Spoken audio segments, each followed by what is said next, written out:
Hello and welcome to the Ankur the allrounder channel. So friends, आज हम सब NCERT का मिसलेनियस एक्सरसाइज करेंगे, जिसमें जो क्वेश्चन थोड़े से टफ या फिर थोड़े से ऐसे लगेंगे जो लॉजिकली या फिर आपको कोई दिक्कत करेंगे एग्ज़ाम में, उसको मैं बता दूंगा किस तरह से करने हैं। कुछ स्टेप्स भी बताऊंगा, जैसे कुछ सवाल होते हैं कि जो अलग तरीके से करने होते हैं, वो सब बता दूंगा। इस सारे वीडियो में है, तो आप वीडियो को पूरा लास्ट तक देखें। अच्छा लगे तो चैनल सब्सक्राइब, वीडियो को शेयर करें अपने दोस्तों के साथ। शुरू करते हैं आज। सो फ्रेंड्स, आज हमको शुरू करना है मिसलेनियस एक्सरसाइजेस। इसके पहले हमने क्या कर चुका है, एक्सरसाइज 13.2 कर लिए हैं। फर्स्ट पार्ट में इंट्रोडक्शन में हमने डिफ्रेंशिएशन के सारे फार्मूले समझने हैं कि कैसे कहाँ से कौन सा आया। आज हमारा टॉपिक है मिसलेनियस एक्सरसाइज डिफ्रेंशिएशन का। और अगले वीडियो में हम क्या जानेंगे, RS अग्रवाल के वो सवाल जो थोड़े से टफ मतलब थोड़े से अच्छे सवाल हैं, उनको आगे की वीडियो मतलब नेक्स्ट वीडियो में हम लोग करेंगे। तो आज की वीडियो में मिसलेनियस एक्सरसाइज करना है, तो शुरू करते हैं आज का वीडियो। ठीक, तो सबसे पहले मिसलेनियस एक्सरसाइज में फर्स्ट जो आप सवाल देखेंगे, उसमें से पहला, दूसरा और तीसरा सिंपल है, आप फार्मूले बेसिस पे कर लोगे। फोर्थ में थोड़ी दिक्कत आएगी, तो फोर्थ में फर्स्ट का जो फोर्थ है उसका मैं बता देता हूँ। क्या है सवाल है, cos x minus pi by 8, इसका डिफ्रेंशिएशन हमको निकालना है। तो सिंपल, पहले इसको y मान लो, y is equals to cos x minus pi by 8। ठीक, अब क्या हमको करना है, जैसे हमको क्या पता है, कॉस x या फिर आप कहो कॉस थीटा का हमको पता है ना, कॉस थीटा का डिफ्रेंशिएशन माइनस थीटा हमको पता है। ठीक, अब इसको हम क्या समझ रहे हैं कि थीटा है। अगर ये थीटा है, डी बाई डी एक्स मतलब d Y by D x, इसका डिफ्रेंशिएशन क्या होगा, d by D x of cos, ये थीटा अगर माने हैं तो x माइनस पाई बाई 8। ठीक, हम इसको थीटा सपोज करके चल रहे हैं कि मतलब ये थीटा है, ये दो टर्म नहीं है, ये एक ही टर्म हम इसको मान के चल रहे हैं। तो d by D x of y बराबर, अब देखो अगर ये थीटा रहता तो क्या होता, माइनस साइन थीटा आता, तो minus sine x minus pi by 8 ये होता, लेकिन है तो नहीं है थीटा। तो जो हम मतलब सपोज किए, जो हम ले के चल रहे हैं, इसी को फिर से डिफ्रेंशिएट कर देंगे। चैन रूल याद करो, चैन रूल मैंने क्या बताया था कि जो वैल्यू मानते हैं उसी को फिर से डिफ्रेंशिएट करते हैं। तब तक डिफ्रेंशिएट करते हैं जब तक हम मानना हमारा ख़त्म ना हो। देखो, अब इसको थीटा माने थे हम, एक ही बार माने थे, इसको एक ही बार डिफ्रेंशिएट कर। अब मान लो यहाँ पर अगर x प्लस 8 का होल स्क्वायर रहता तो फिर x प्लस 8 को भी माने होते, तो फिर उसको भी करते हैं एक बार, तो मतलब एक स्टेप और जाता। ठीक, अगला स्टेप क्या होगा, d Y by D x is equals to, अब ये तो आ गया minus sine x minus pi by 8। अब एक बात बताओ, x का डिफ्रेंशिएशन 1 माइनस पाई बाई 8 क्या है, कांस्टेंट है, क्योंकि पाई की वैल्यू सेम होती है 3.14, 8 की भी वैल्यू 8 तो कांस्टेंट है ही, तो क्या हो जाएगा 0, इसकी वैल्यू क्या हो गई 0। अब d by D x of y बराबर क्या हो जाएगा, minus sine x minus pi by 8 और 1 माइनस 0 1 इंटू 1 1 आंसर। मतलब हमारा जो डिफ्रेंशिएशन होगा, इसका डिफ्रेंशिएशन जो होगा minus sine x minus pi by 8। अब देखो, आप ये सिंपल ऐसे भी निकाल सकते थे बिना सॉल्व किए भी। अगर आपको ये चेक करना था, मतलब आपको तेज आंसर देना हो, तो आप कैसे निकालोगे, कॉस का क्या होगा माइनस साइन, तो इसके सामने जस्ट ऐसे लिख लो, कॉस का माइनस साइन, जो भी लिखा हो ऐसे लिख लो, सिंपल इसी तरह से, into d y d x of इसका डिफ्रेंशिएशन क्या है, इसका 1 इसका 0 बस 1 बराबर माइनस साइन बराबर minus sine x minus pi by 8। ठीक, ये हो गया आंसर, यह यहाँ पर आया। ठीक है, तो आप इसको सिंपल वे और या फिर ये कह सकते हो चैन रूल आपका बहुत आसान पड़ता है। उसके बाद से दूसरा, मतलब पहला का चौथा तो हो गया, अब दूसरा तीसरा और दोनों बहुत ईजी थे, इसलिए मैंने उसको नहीं लिया। चौथा सवाल देख लेते हैं, चौथा थोड़े से अच्छे थे। दूसरा तीसरा जो है, चौथा समझो चौथा का एक पार्ट ही था दूसरा तीसरा।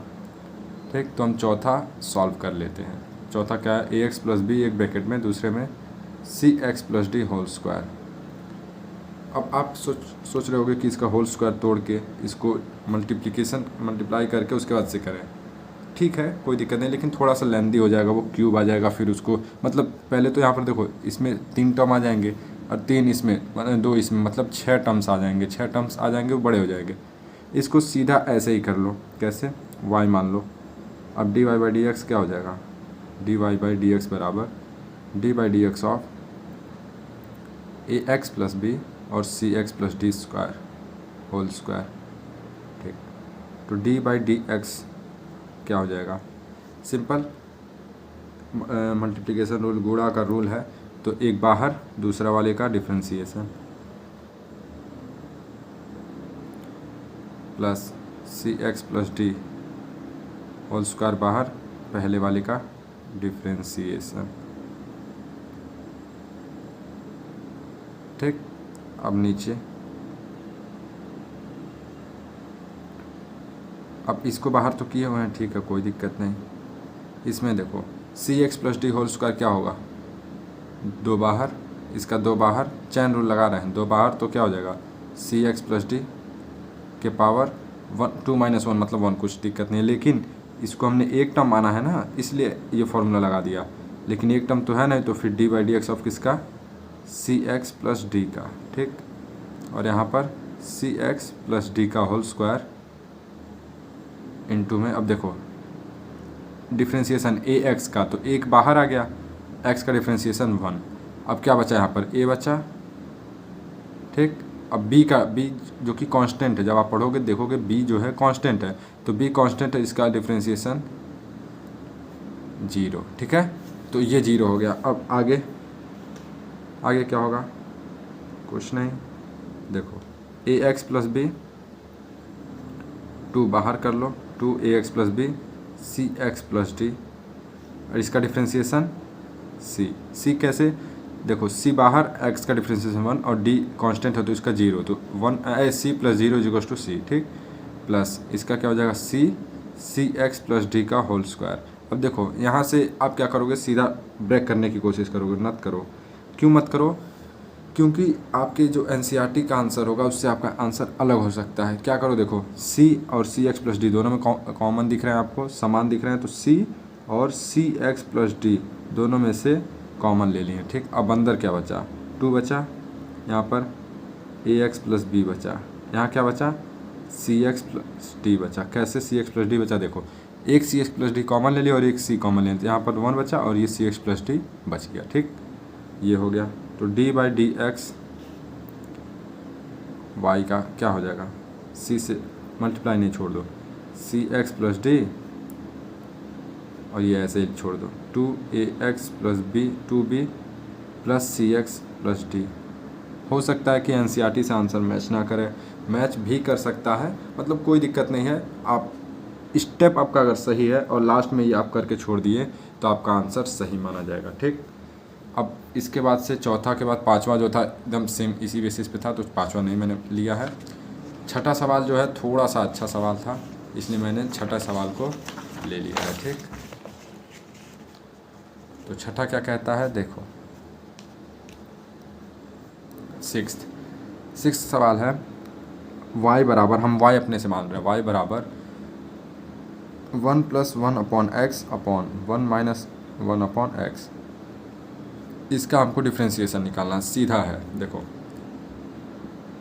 करना क्या है, आप अगर आप डिवीज़न रूल पे जाओगे, अभी तुरंत डिवीज़न रूल पे जाओगे दिक्कत में फंस जाओगे।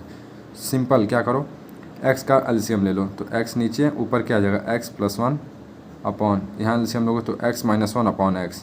समझ में आया एलसीएम।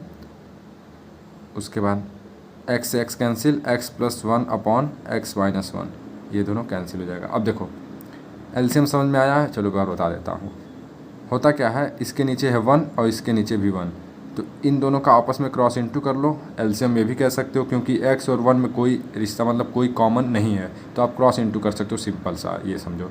तो x यहाँ पर चला गया, 1 यहाँ पर चला गया, नीचे इन दोनों का इंटू कर दो, नीचे इंटू आ गया। ठीक, x तो इधर x आ गया, इधर x और इधर 1। ठीक है, ऐसे ही नीचे वाले में तो ये आ गया। अब इसका डिफरेंशिएशन सिंपल कर लो, देखो क्या हो जाएगा, d by D x of y बराबर, पहले क्या बाहर जाता है, नीचे वाला बाहर, और डिफरेंशिएशन किसका, x + 1 का, माइनस, याद रहे यहाँ माइनस लगता है कब, जब हम नीचे वाले का डिफरेंशिएशन करते हैं और ऊपर वाले को बाहर रखते हैं। ठीक, अपॉन, अब नीचे वाले का होल स्क्वायर, फिर से d by D x of y. ये तो सिंपल हो गया, x + 1 का 1, क्यों 1 का 0 और x का 1, तो 1 + 0 1, तो 1 ही हो गया। इसमें भी यही सेम आएगा, तो x + 1, ठीक। नीचे x - 1 का whole square, d/dx of y is equals to, देखो x - 1 और -x - 1, तो -x और x, चलो कर लेता हूँ, -x - 1, कन्फ्यूज हो जाओगे इसलिए कर लेता हूँ थोड़ा सा एक स्टेप और, ठीक। अब देखो x से x कट गया क्योंकि एक प्लस में एक माइनस में है, ठीक, और ये माइनस माइनस दोनों माइनस में है, तो -2, ये दोनों कट गया, -2 बचा, और नीचे क्या बचा, x - 1 होल स्क्वायर, ठीक। ये क्या हो गया आंसर, बस यही हो गया आंसर आपका 6th का। इसमें टफ क्या था, आप मतलब सोचने का दिक्कत था, और कुछ टफ नहीं था कुछ। ये y = इसको कैसे करें, तो इसको हम बता दिए कि एलसीएम लेके करो। हमेशा जब फ्रैक्शन में हो तो उसको एलसीएम लेके पहले नीचे वाले को ख़त्म करने की कोशिश करो, उससे सिंपल हो जाएगा, ठीक। 7th बहुत अच्छा सवाल था, 7th भी, ax² + bx + c 1/, यही है 7th सवाल आपका, ठीक।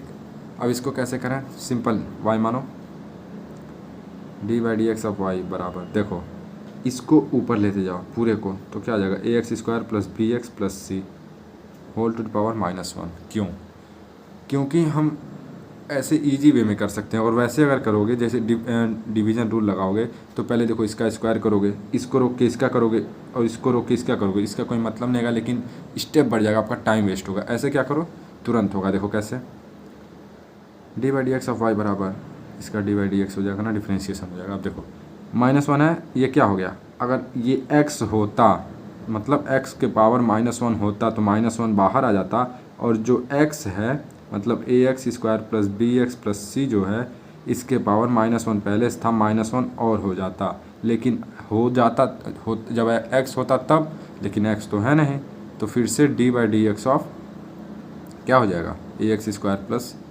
bx + c। अब आंसर आ गया, देखो कैसे, माइनस है छोड़ दो, -ax² + bx + c के पावर -2, डिफ्रेंशिएशन इसका कर दो, कैसे क्या हो जाएगा, देखो a का डिफ्रेंशिएशन नहीं होगा, कांस्टेंट है, a बाहर आ जाएगा, x² का डिफ्रेंशिएशन क्या हो जाएगा, 2x, तो 2a और x बचेगा, ठीक। bx का डिफ्रेंशिएशन, b बाहर आ जाएगा, x का 1, तो b, c का डिफ्रेंशिएशन कांस्टेंट है तो 0,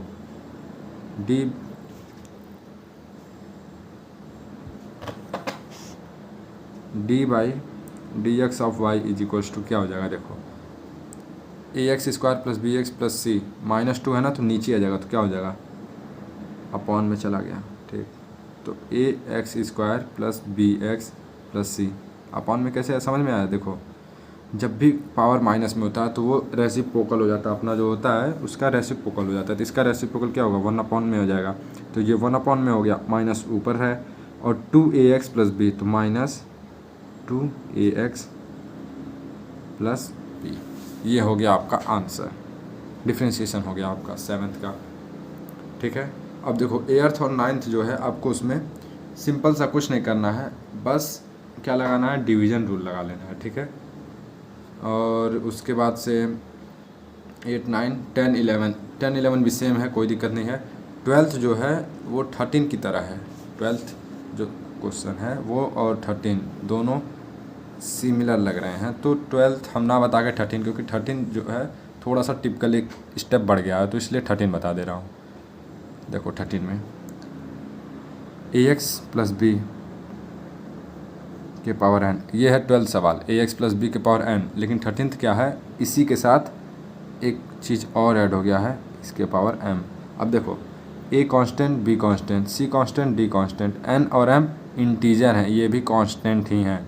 अब इसमें क्या करोगे आप, सीधा प्रोडक्ट रूल लगाओ, y मान के लिए, तो d/dx of y is equals to क्या हो जाएगा, एक बाहर d/dx ऑफ cx + d के power m + cx + d d/dx of ax + b के पावर n, ठीक। वो जगह थोड़ा कम हो गया, समझ हम ध्यान नहीं दे पाए हैं इस वजह से, ठीक है, उसके लिए सॉरी है, ठीक। ये हो गया। अब देखो अब क्या करना है, क्या है, अब तो आप आराम से कर ले जाओगे, क्या देखो ax + b ऐसे ही हो जाएगा, के पावर n। अब सी एक्स प्लस डी में क्या हो जाएगा, m बाहर आएगा, सी एक्स प्लस डी के पावर m-1 ये होगा, फिर इसके बाद सी एक्स प्लस डी का डिफ्रेंशिएशन होगा, उसमें c बचेगा। c कैसे बचेगा, देखो बस एक टर्म मैं लेके बता दे रहा हूँ, दूसरे टर्म का आप खुद कर लो जाओगे, मैं लास्ट में बता दूंगा कि उसका क्या आया, ठीक। अब कैसे मैं इतनी जल्दी बताऊंगा ये भी मैं बता दूंगा अभी तुरंत। तो ये क्या हो जाएगा m-1, सॉरी ये क्या हो जाएगा, सी एक्स प्लस डी बाहर के पावर m-1, ठीक।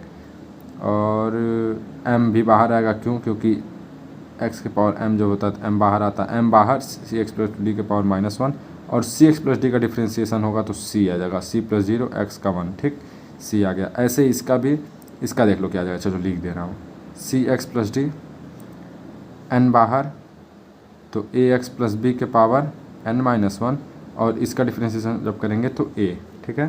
तो d by D x of y. ऐसे ही आप जब सवाल करने लग जाओगे, मतलब ये कम से कम नहीं तब पर भी आपको 3 स्टेप में करना होता। अगर आप रूल से करते तो 3 स्टेप में लगता, लेकिन देखो बार बार जब सवाल आप करोगे प्रैक्टिस हो जाएगा आपका, तब क्या होगा, m सी एक्स प्लस डी के पावर m-1 इंटू सी सीधा लिखोगे आप। और इसीलिए प्रैक्टिस बहुत ज़रूरी है। आप जो एग्ज़ाम्पल दे हुए होते हैं ना एनसीईआरटी में, उसको भी ज़रूर सॉल्व किया करो। आगे देखते हैं, सी एक्स प्लस डी ये हो गया, ठीक, d Y by D x, a x plus b के पावर m सब हो गया। अब देखो अब क्या कर सकते हो आप, बस कुछ नहीं, आपको कॉमन ही लेना पड़ेगा सारा कुछ। देखो m दोनों में नहीं है, मतलब n है ना, n इसमें है m इसमें, लेकिन दोनों में तो m है नहीं। सी एक्स प्लस डी दोनों में है, और ए एक्स प्लस बी भी दोनों में है, तो ए एक्स प्लस बी कॉमन ले लो और C X plus D common ले लो। लेकिन पावर में भी तो कुछ कॉमन लेंगे, क्यों, देखो n अगर मान लो n की जगह 4 होता, ठीक, तो यहाँ क्या हो जाता 3, तो मतलब छोटा क्या है, n-1 छोटा है, तो जो छोटा होता है उसी को कॉमन लेते हैं। ये हमेशा जान में लेना, जो छोटा होता है उसको कॉमन लेते हैं, ठीक। m यहाँ बचा। अब देखो सी एक्स प्लस डी के पावर m-1 कॉमन ले लेते हो, कैंसिल हो गया, ठीक। इसमें से एक बचेगा, क्योंकि हम छोटा कॉमन लिए, एक बचेगा, -1 हुआ था, तो ये क्या हो जाएगा, ए एक्स प्लस बी, और c बचेगा 3c प्लस, इसमें से देखो c प्लस डी के पावर m-1 कॉमन लिए हैं, यहाँ पर m है, सॉरी m-1 कॉमन लिए हैं, तो ये क्या बच गया, m बच गया, सॉरी m-1 कॉमन लिए हैं, तो यहाँ पर एक बचेगा, तो अंदर आ जाएगा एक सी एक्स प्लस डी, उसके बाद से n बचेगा, उसके बाद से a बचेगा, ये पूरा कॉमन हो चुका है, ठीक है। अब देखो इसको अगर आप सोच रहे होगे कि एकदम छोटे में आंसर आएगा, तो बिल्कुल नहीं आएगा, इसका आंसर इतना ही बड़ा रह जाएगा। देखो क्या, अब आप क्या कर सकते हो, बहुत करोगे तो इन दोनों का मल्टीप्लाई इसमें कर लोगे, इन दोनों का मल्टीप्लाई इसमें कर लोगे, उसके बाद कुछ नहीं, ठीक है। क्योंकि देखो n अगर मान लो, चलो आपको लग रहा है ना, तो सी ए इसमें है, सी ए और इसमें भी सी ए हो सकता है, तो देखो सी ए एक्स हो जाएगा, सी ए एम एक्स हो जाएगा, और ए सी एन एक्स हो जाएगा, तो m और n तो अलग हो गया, तो उसके बाद उसमें भी कुछ नहीं कर सकते हो, इसलिए इसको इसी पर छोड़ देना ठीक रहेगा। क्या कर सकते हो आगे, देखो m a x c plus B M C plus C A C N X और plus A N D, and के बाद कुछ नहीं, बस हो गया आंसर, ठीक। ये हो गया आपका 13th क्वेश्चन। इसका आंसर इतना ही लंबा आएगा, बहुत होगा तो जो थोड़ा सा जब सिंप्लीफाई और करोगे आप, जैसे इसमें देखो, इसमें क्या सिंप्लीफाई कर सकते हो, इन दोनों में से ए सी और एक्स कॉमन ले सकते हो, तो m प्लस n बचेगा, इसमें से कुछ ऐसे ही कॉमन, इसमें से कुछ कॉमन नहीं आएगा, ठीक। तो इसको कॉमन लेके फिर कुछ नहीं कर पाओगे, इसलिए इसको इसी पर छोड़ना ही बुद्धिमानी है। एग्ज़ाम में अगर आएगा तो आप इस पर छोड़ देना, आंसर आपका एकदम एक्यूरेट रहेगा। अगर आप इस पर नहीं छोड़ना चाह रहे हो तो आप इसको लाके एक स्टेप इसको कॉमन भी मत लो, इन दोनों को आपस में ही छोड़ दो, आंसर आपका है, ठीक। आगे चलते हैं, क्योंकि उसमें आपको डिफ्रेंशिएशन मांगता है, उसके बाद कुछ नहीं। देखो 14 और 15 बेहद आसान सवाल हैं, 16 जो आपका सवाल है वो मैं आपको बता देता हूँ। अब मैं बीच बीच में सवाल क्यों छोड़ रहा हूँ, ताकि आप भी घर पे प्रैक्टिस कर लो कि वो सब सवाल कैसे हैं, जो सिमिलर सवाल हैं वो मैं छोड़ दे रहा हूँ बीच बीच में। अब देखो cos x upon 1 plus sine x. अब सोच रहे होगे ये कौन सा टिपिकल सवाल है, ये तो तुरंत डिवीज़न रूल लगाएंगे ख़त्म हो जाएगा, लेकिन नहीं, भाग रूल से, डिवीज़न रूल से इसको नहीं करना है। क्यों नहीं करना है अभी बता देता हूँ। देखो, अगर आप डिवीज़न रूल से करोगे तो पहले आपको इसको छोड़ कर इसको करो, उसको छोड़ के उसको करो, लंबा जाएगा।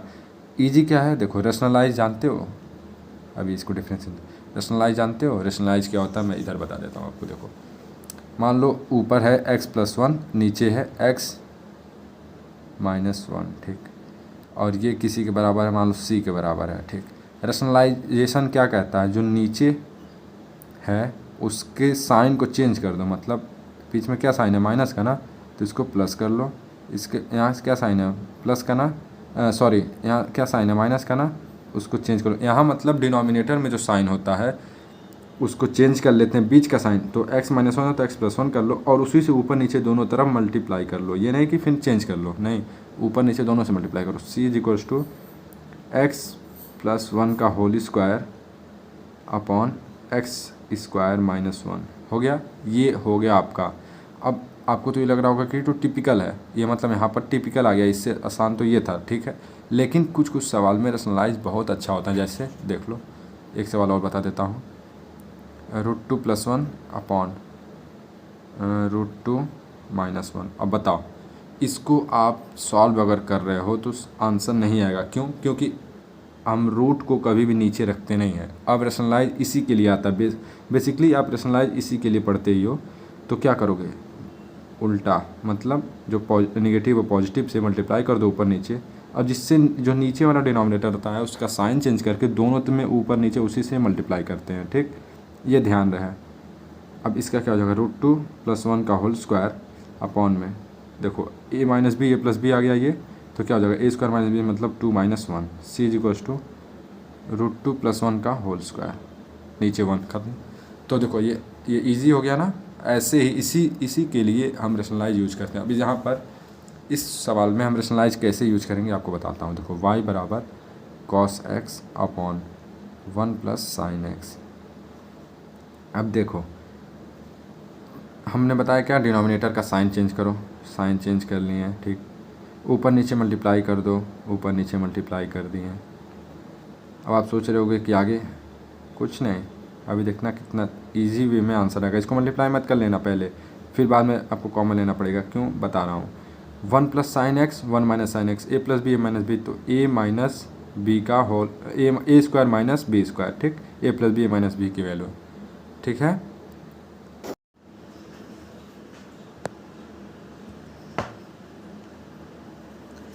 हाँ, तो अब आप जान ही रहे होगे क्या, cos x 1 - sin x ऐसे छोड़ दो।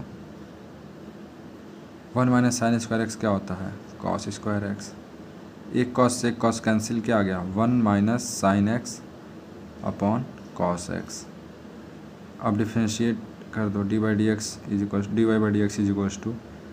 देखो, चलो डिफ्रेंशिएट कर लो। अब क्या कर सकते हो आप, इन दोनों को स्प्लिट कर सकते हो। कैसे, देखो, a - b अपॉन c रहता है, क्या लिखते हैं, a/c - b/c लिख सकते हैं, ठीक। ऐसे ही 1 upon cos x - sin x upon cos x लिख सकते हैं, बहुत बढ़िया, लिख लो। उसके बाद से dy/dx = d/dx of 1/cos sec x - sin/cos tan x। आप सोच रहे होगे कितना सोच कैसे पाएंगे। देखो, जब आप प्रैक्टिस ज़्यादा कर लोगे तो आपको सोचने की ज़रूरत नहीं पड़ेगी, ये सवाल ऐसे ऑटोमेटिक आ जाएंगे आपके जहन में कि कैसे करें। क्योंकि अगर अगर आपको लगता है कि ये स्टेप बड़ा है तो आप एक बार तसल्ली से घर पे डिवीज़न रूल, गुणा जो रूल होता है, गुणा वाला सूत्र, आप उसको लगा के देख सकते हो। आप उसके बाद से इसी को ही प्रीफर करोगे, इसी को ही तवज्जो दोगे, ठीक। इसलिए इसको पहले समझ लो, उसका बाद उसको आप लगा के देख लेना घर पे। वो बेशक वो बहुत बड़ा में जाएगा, उसका कन्फ्यूजन होगा, दिक्कत हो सकता है आके आपको।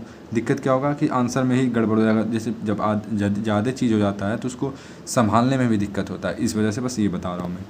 अब देखो, sec x differentiation sec x का हो गया minus d/dx of tan x। तो d/dx ऑफ dy/dx क्या हो जाएगा, sec x का क्या हो जाएगा, याद होगा, sec x tan x। अब c यहाँ पर शुरू में नहीं है इसलिए माइनस नहीं है, ये जो ट्रिक बताया था मैंने, tan x का sec²x, ठीक है। अब ये आंसर हो चुका है आपका, लेकिन कुछ अच्छा कर लेते हैं तो sec x कॉमन ले लिए, 10x minus sec x answer हो गया। ये हो गया आपका 16th नंबर क्वेश्चन का आंसर। देखो 17th और 18th अगर आपको मैं दिखाऊं तो 17th क्या है, यही सेम है। 17th देखो सवाल क्या है, sine x plus cos x upon sine x minus cos x, ये 17th नंबर है, ठीक है। अब देखो इसमें क्या करूँगा, ऊपर नीचे sine x plus cos x से मल्टीप्लाई करोगे तो ऊपर क्या हो जाएगा, sine x plus cos x का होल स्क्वायर, नीचे क्या हो जाएगा, साइन एक्स, देखो sine square x minus cos square x हो जाएगा, ठीक। इसके बाद से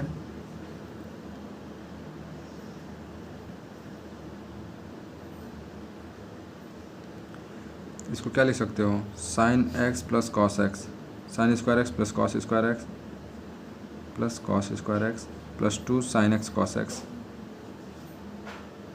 upon sine square x minus cos square x को ओ हो गया, ठीक। इसको क्या लिख सकते हो, साइन स्क्वायर एक्स माइनस, अगर आपको याद हो तो ये होता है कॉस 2x का फॉर्मूला, लेकिन cos square x minus sine square x होता है, इसलिए माइनस लगा लेते हैं, ठीक है। इसकी value 1 plus 2 sine x cos x upon minus cos 2x, 2 sine x cos x क्या होता है, साइन 2x, ठीक। 1 plus 2x sine 2x upon minus cos 2x, यहाँ पर आगे कर देता हूँ, लिखा क्या हूँ, जो लिखा हूँ लिख देता हूँ, 1 प्लस 2 साइन एक्स, 2 नहीं यार, 1 plus sign 2x upon minus cos 2x। देखो कैसे, यहाँ थोड़ा दिक्कत हो गया था, क्या 2 साइन एक्स कॉस एक्स क्या होता है, साइन 2x होता है, तो 1 plus sign 2x upon minus cos 2x, ये यहाँ पर लिख दिए। अब इसके बाद से देखो माइनस और क्या बोलते हैं, स्प्लिट कर दो, तोड़ दो दोनों में, तो 1 upon minus 1 upon cos 2x, तो क्या हो जाएगा सेक 2x, ऊपर जाएगा तो plus sign 2x upon cos 2x क्या हो जाएगा टेन 2x, लेकिन किस में माइनस है तो माइनस में, ठीक। तो क्या हो जाएगा minus sec 2x minus tan 2x, differentiate कर दो। अब इसको y यहाँ पर मान के डिफ्रेंशिएट कर दो तो क्या हो जाएगा D y d x of y बराबर सेक 2x का क्या हो जाएगा, सीधा बताओ जल्दी से क्या होगा, सेक का क्या हो जाएगा सेक 2x टेन 2x, ठीक। लेकिन 2x हमारे पास तो था नहीं, हमने इसको थीटा मतलब x मान के किया तो x आ गया, लेकिन ये तो x है नहीं, 2x है तो 2 बाहर आ गया और माइनस पहले से था, ठीक। यहाँ क्या आ जाएगा -2, ऐसे ही 2 आ जाएगा सेक स्क्वायर एक्स, फिर से d y d x of -2 क्या आ जाएगा -2 sec square x, sec square 2x, क्योंकि यहाँ 2x था तो सेक 2x कॉमन ले लेंगे, ठीक है। क्या बचेगा 2x बचेगा, ठीक, लिख लो। और क्या यहाँ बचेगा प्लस सेक 2x बचेगा, ठीक है। ये हो गया आंसर। ऐसे ही आपका 18th वाला भी है, 19th ईजी सा है, 19th भी कोई टिपिकल नहीं है। 19th क्या है जानते हो, sign to the power nx है, बस यही एक है, थोड़ा सा इसको बता दूंगा तो थोड़ा सा ज़्यादा आपका क्लियर हो जाएगा। क्या चीज़, चैन रूल जो मैं बता रहा हूँ वो आपका अच्छे से क्लियर हो जाएगा 19th से, ठीक है ना। 19th क्या है, sign to the power nx, ये sign to the power nx हो गया। अब इसको डिफ्रेंशिएट करो, y मान लो सीधा सिंपल सा, तो d by D x of y बराबर D by D x of sine to the power nx। अब देखो आप क्या जानते हो, कुछ नहीं, बहुत कुछ जानते हो। इसको साइन x को कॉमन ले लो, ऊपर n बच गया, ठीक है। D by D x of y is equals to, अगर इसको हम x, अगर यहाँ पर x होता तो क्या होता, n बाहर आ जाता और जो x होता उसके पावर n-1 हो जाता, लेकिन यहाँ पर x होता तब, x तो है नहीं, तो इसको क्या करो डिफ्रेंशिएट कर लो, ठीक है। सिंपल, ख़त्म हो गया सवाल, कुछ बचा ही नहीं इसमें। साइन x का कॉस x आंसर, ठीक। 19th हो गया। 20th भी ईजी है। इसमें देखो 28 सवाल बता दे रहा हूँ मैं क्या है, बस सवाल बता रहा हूँ। a plus B sine x upon c plus d cos x, यही है, ठीक। कुछ मत करना, डिवीजन रूल लगाना बिना कुछ सोचे समझे। क्यों मैं ऐसा क्यों कर रहा हूँ? अब तुम सोच रहे होगे कि सर इसमें आप क्यों ये नहीं कहें कि मतलब रेशनलाइज कर लें। क्यों? सी डी अगर नहीं रहता, अगर ये सवाल ऐसे होता 1 plus sign x upon 1 plus cos x, तो सीधा आप क्या लगाते हैं, रेशनलाइज। लेकिन यहाँ पर सी डी हो गया, आप सी और डी को कैंसिल नहीं कर पाओगे। अगर यहाँ पर सी डी ना होता, यहाँ पर ए और बी होता, तब पर भी आप रेशनलाइज लगा सकते थे, कोई दिक्कत नहीं, नो डाउट, आप आराम से लगाते। लेकिन सी और डी और ए और बी अलग अलग होने के वजह से आप यहाँ पर रेशनलाइज नहीं लगा सकते हो। चाहो तो लगा के देख लो, आंसर बिल्कुल नहीं आएगा, और नहीं तो और कॉम्प्लिकेट हो जाएगा वो, ठीक है। इसलिए इसको छोड़ दो। क्या करो, सीधा डिवीजन रूल लगाओ इस पर जो पढ़े हो। a plus B sine X common ले लो, D by D x of C plus